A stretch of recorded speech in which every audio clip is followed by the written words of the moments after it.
Hey AP Calculus students, this is the video to walk you through today's in-class notes, which cover section 3.9 involving the topic of differentials. So I'm going to start these notes at the beginning for people who either weren't in class today or had to leave early. So if you already completed the first problem, you might want to dive in with example number 1. Since we skipped to example 2 today, it might just give you a nice introductory component. So the idea behind differentials is that as one variable changes, it's going to cause a change in another variable to which it may be related. This is the same kind of topic that we use with related rates. So as one value changes or grows over time, it affects the way another value changes over time. And so differentials are specifically important when it comes to error propagation, and so how uncertainty in measurement leads to uncertainty with further calculations. So the first thing that I want you to consider is if you jump down to example number 1, it says, look at the graph given by the equation y equals 3x minus 1. So if you want to go ahead and graph this equation, this is just a nice linear function. So I'm going to give myself a little xy plane right here. And I'm just going to plot this line. I'm going to have my y-intercept at 1. And then if I go up 1, 2, 3, and over 1, I can put a point there, just to give myself a sense of what it is I'm looking at when I'm talking about differentials from a theoretical perspective. So first up, it says if dx, or if you want to call it delta x, these quantities are ones that we can easily relate in calculus, is 0.01, identify dy when x is equal to 4. So what that really means is, first, we're interested in the value x is equal to 4, and we can use that to calculate dy, the differential of y. So we say dy is equal to f prime of x times dx. So in this case, f prime of 3x plus 1, a linear function, we're just going to have 3. It's always going to have a slope of 3 no matter where we are. And then our dx, 0.01, is what we're going to multiply that by. So dy here, 3 times 0.01, is just going to be 0.03. So what this is saying then is that a predicted change in x of 0.01 is going to result in a predicted change in y of 0.03. Now you can actually do that calculation manually. All you have to do is calculate y when x is 4, and then calculate y when x is 4.01. So what I can say is y of 4, so if I plug 4 into my equation, is 3 times 4 plus 1. So that's going to give me 13. And then if I calculate 4.01 in this equation, I'm going to get 3 times 4.01 plus 1, and that gives me 13.03. So if I calculate the change in y here, my change in x is 0.01. My change in y I get from taking 13.03 minus 13, and I get 0.03. So here, delta y, or the change in y, we can say is approximately equal to the differential of y. And that's something that will be very useful as we take this result and generalize it into applications for real-world purposes. So in class, we did the following example. So I would recommend jumping at this point if you've already seen this example. Otherwise, we're just repeating, but this time we're considering a quadratic equation. So it says, consider the graph given by the equation y equals 4x squared minus 2. So the dx, or delta x here, is 0.001. So it says, identify dy when x is equal to 2. So again, dy, the differential in y, is equal to the derivative times the differential in x. So here, that's going to mean that the differential in y is equal to, I'm going to take the derivative of my function, so 8x, and then my dx was 0.001. So I just need to plug in 2, and I'll get 8 times 2 times 0.001. 16 times 0.001 gives me 0.016. So that's the differential in y. So what that means is if I change x by this amount, then I predict that my y value will change by this amount. So then I can go ahead and just confirm that.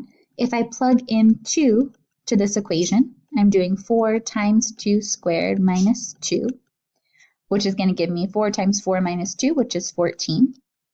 If I calculate 2.001, I've got 4 times 2.001 squared minus 2. And so when I plug that into my calculator, 4 times 2.001 squared minus 2, I get 14.016. And then there are some other decimals there too, but I'm rounding to 3 decimal values. So then I can say my change in my y value is 14.016 minus 14, which is 0.016. And that's the same thing that we found up above.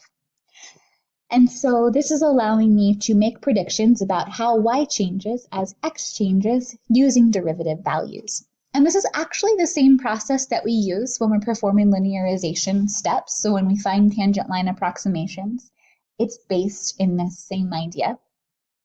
But we just want to be able to use this again for some more real-world purposes.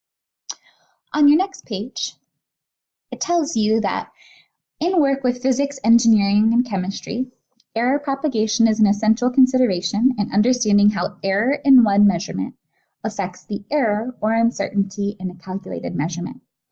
If you continue to take college-level science classes, you'll be expected to complete the following types of error propagations in your lab measurement work. So after I finished college, I taught physics labs at UCLA, and this was one thing that I had to spend a lot of time teaching undergraduate students who had not had solid calculus preparation, because it was something that they hadn't prepared with, and it was something they needed to use pretty much every single day in their lab work. So you guys are going to be all set to go on this. We're going to start off thinking through example 3. It says, consider that you are completing a lab to measure how changes in launch angle affect the resultant range of a projectile, which is something you've already calculated from your optimization stuff, but you could imagine that you could do a science lab in physics to find that information. So here it says the projectile that you're using is a solid metal spherical ball. You are able to measure the radius of the ball, which you find is 8 plus or minus 0.5 centimeters. Draw a schematic or picture of this setup. So if I draw a picture, you can kind of imagine if this is a sphere. So my radius value is what I've measured for this sphere. And I find that my radius is 8 centimeters.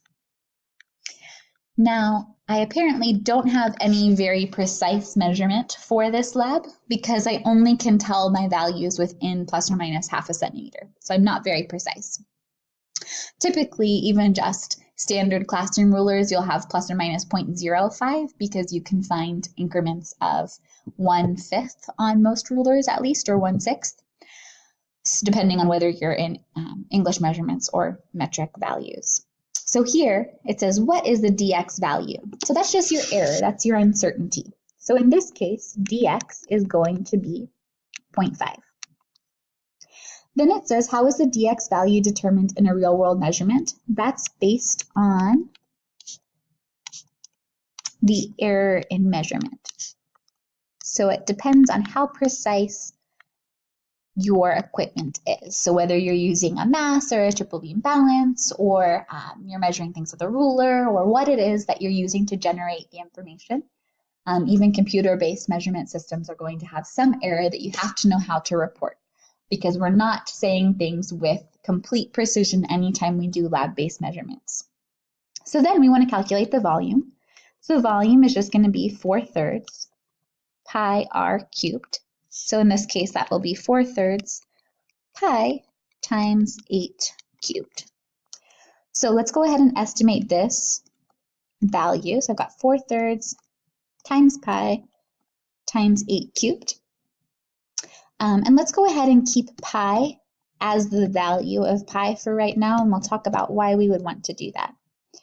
So when we multiply 8 cubed is going to give you 512, times 4 gives you 2048. And then let's go ahead and report this as a fraction. So I'm going to have 2048 over 3 pi. And my units here are going to be in centimeters cubed. Now, depending on the type of science that you're doing, you may talk about significant digits. And so the method that you use for your significant digits would tell you how to round that expression. So what we want to do, though, we're not quite focused on significant digit use. We're focused on error here. And this says, what is the error in the measurement of the volume? So I know the error in the measurement of the radius. That was my dx, or in this case, we can call it dr for the error in the radius. So I want to figure out how that affects the error in my volume. So I'm always going to have a bigger error when I do calculations than what I started out with.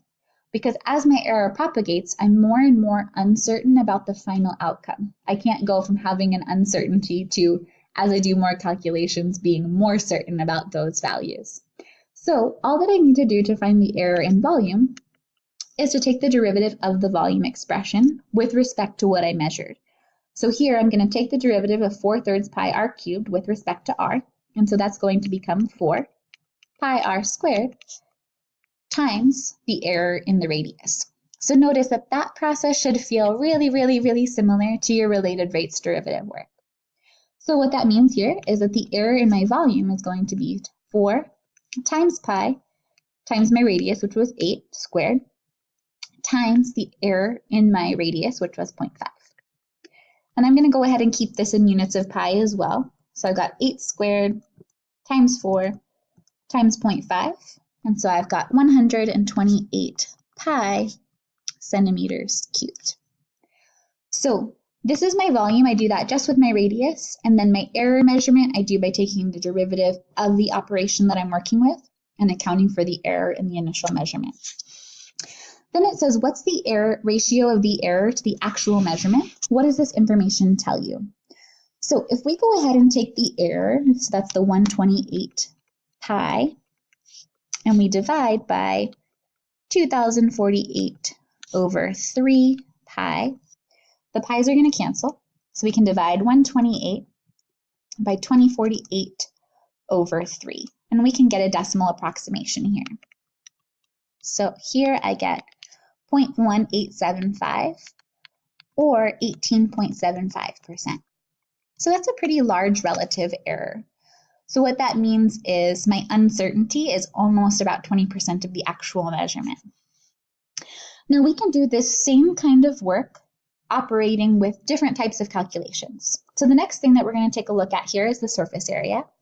So we're just going to switch the calculation that we're doing. So the surface area, that's what we are calculating instead, is 4 pi r squared.